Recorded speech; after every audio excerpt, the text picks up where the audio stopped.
es clave. El consumo es lo que genera la producción. Si los Estados Unidos no consumieran droga, pues no les venderíamos. Pues así de simple. Es así de claro. Entonces, el tema es que se trata de un mercado de drogas sumamente poderoso que le da a Estados Unidos, que le deja a Estados Unidos miles de millones de dólares al año.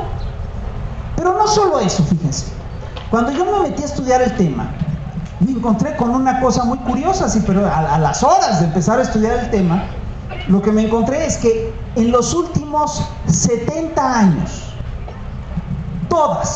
absolutamente todas las grandes redes de drogas, de distribución de drogas del planeta, las ha impulsado Washington a través de sus agencias, a través de la CIA, a través de la DEA, a través de toda una serie de agencias. Y no solo eso, yo dije, bueno, pero ¿cómo es que no tenemos eso siempre en mente cuando revisamos la historia de la historia de las drogas en México? Y les voy a decir que aquí hay una cosa muy curiosa, es decir, Estados Unidos no solamente se ha hecho cargo de estas redes, sino que Estados Unidos ha publicitado cómo se ha hecho cargo de estas redes.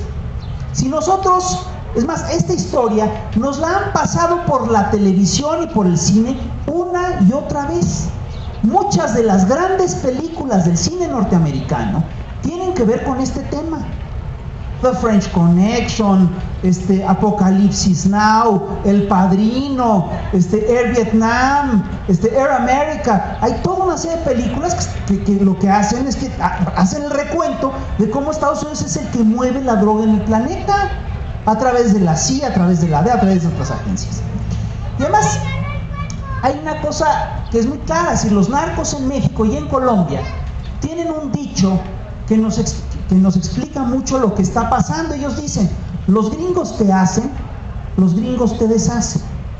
Esto quiere decir que Estados Unidos a lo largo de su historia, es decir, este dicho tiene que ver con el hecho de que a lo largo de su historia Estados Unidos ha utilizado las drogas y las guerras de las drogas para dos cosas esencialmente. La primera, para desestabilizar gobiernos que no les gustan, y la segunda es para estabilizar gobiernos que sí les gustan. Lo que estamos viviendo en México no es nuevo. La primera guerra de las drogas se dio en 1839. Fue una guerra que se dio entre Inglaterra y China. Es una guerra comercial. Es una guerra muy peculiar porque Inglaterra se pone en guerra contra China porque China no le quiere comprar opio. Es decir, si hay algún pusher en la historia, esos son los ingleses. Entonces, los ingleses efectivamente el problema de los ingleses era muy claro. Los ingleses le compraban a los chinos muchos productos y los chinos compraban muy pocos productos británicos. Entonces, los ingleses compraban té, sedas, porcelanas y los chinos no les compraban nada. Entonces los ingleses decidieron equilibrar su balanza de pago vendiéndoles opio y haciendo adictos a los chinos, porque las drogas son un mercado, como mercado, son un mercado fantástico. Tienes grandes ganancias con poca inversión. Entonces, los chinos decidieron boicotear los productos ingleses y el opio inglés, y cuando lo boicotearon, los ingleses le declararon la guerra a China, invadieron China, la dividieron, la hicieron cachitos y la sumieron en un desastre económico que no tiene precedentes en la historia moderna.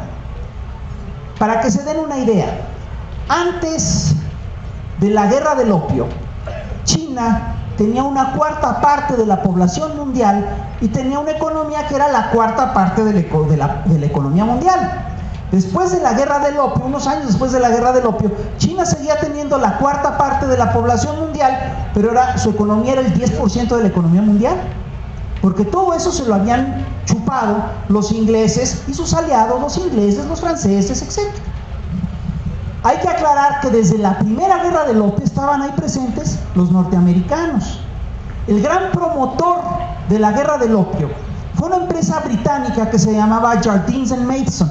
Esa empresa sigue funcionando, sigue cotizando en la bolsa de Londres, en la bolsa de Shanghái, y ¿saben cuál es su logotipo? Es un botón de amapola. No esconden nada los señores, nos lo dicen clarito.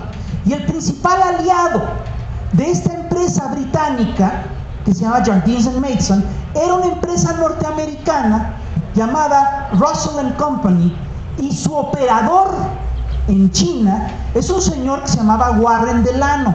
Les pido que no hagan albures ni digan groserías. Es un señor muy respetable. Warren Delano es ni más ni menos que el abuelo de Franklin Delano Roosevelt, que fue presidente de Estados Unidos. Porque les quiero decir una cosa: las drogas, el negocio de las drogas, es uno de los negocios que permiten un rapidísimo enriquecimiento y que permiten que la gente pase de ser nadie a ser aristócrata y a ser embajador y a ser un agente política respetable. Es uno de los negocios que dan gran acceso a dinero y a respetabilidad a lo largo de la historia. Así ha sido, y así ha sido también en México. Entonces, Estados Unidos efectivamente participa en esa primera guerra del opio, y después de la Segunda Guerra Mundial, que Estados Unidos se queda como dueño o codueño del planeta, de una parte del planeta, Estados Unidos promueve y arma todas las redes del opio que se dieron primero en Europa. Es decir, había un frente de Guerra Fría en Francia y en Italia, y entonces organizan la French Connection, que les pasaba de Turquía, que traficaba opio de Turquía, Sicilia, Marsella, Nueva York. Esto está en la película The French Connection. Luego hubo una operación de opio muy fuerte en China. Bueno, esa operación la hacían los aliados de Estados Unidos en esa región, que eran Chiang Kai-shek y el Kuomintang. Después hubo una operación muy fuerte de droga en Indochina, y Estados Unidos es el que hizo esa operación de drogas, con un costo altísimo para la salud de sus propios pobladores. Porque en Estados Unidos llegó a haber una epidemia de consumo de heroína tan fuerte que se calculó que en la década de los 60, y esto lo calculó el Departamento de Salud de Estados Unidos, calcula que en la década de los 60, a finales de la década de los 60, a principios de los 70, Estados Unidos tenía más de 600,000 adictos a la heroína. Es una epidemia de consumo de droga brutal. Y Estados Unidos básicamente lo que ha hecho es que ha promovido los aspectos más sucios de su política exterior con la droga. Ahora bien, el tema para México es el siguiente: si Estados Unidos armó las redes de droga, les voy a poner un ejemplo muy claro de cómo Estados Unidos utiliza estas guerras de la droga. El caso de Afganistán es muy claro. En Afganistán sube al poder en 1978 un grupo de coroneles comunistas, y Estados Unidos decide apoyar a toda una serie de guerrillas derechistas, que son los talibanes famosos, para derrocar a ese régimen comunista, y los financia con droga, con una operación organizada por la CIA para financiar este asunto de la droga. Cuando los talibanes derrocan a los comunistas, toman el poder, y como los talibanes son fundamentalistas religiosos, efectivamente proscriben el cultivo de opio en Afganistán y lo dejan prácticamente en ceros. En ceros lo dejan. Y entonces, como bien sabemos, Estados Unidos invade Afganistán en 2002 e impone a un gobierno que es títere, un gobierno a la medida de Estados Unidos, que es el gobierno encabezado por un señor que se llama Hamid Karzai. Bueno, a que no saben cuál es desde 2003 el principal producto de exportación de Afganistán. A ver quién me lo puede decir. El amapola, en efecto, el opio. ¿Qué bien enterados estamos aquí en Azcapotzalco? Está claro. Entonces tú dices, bueno, a ver, ¿a qué se debe esto? Sin la tutela de Estados Unidos no se producía heroína. Con la tutela de Estados Unidos se produce un chorro. Y Afganistán es desde hace rato el primer productor de heroína del planeta. ¿Y qué creen? El New York Times publica el otro día que el principal operador de la amapola en Afganistán es un señor que, a que no saben cómo se llama Walid Karzai.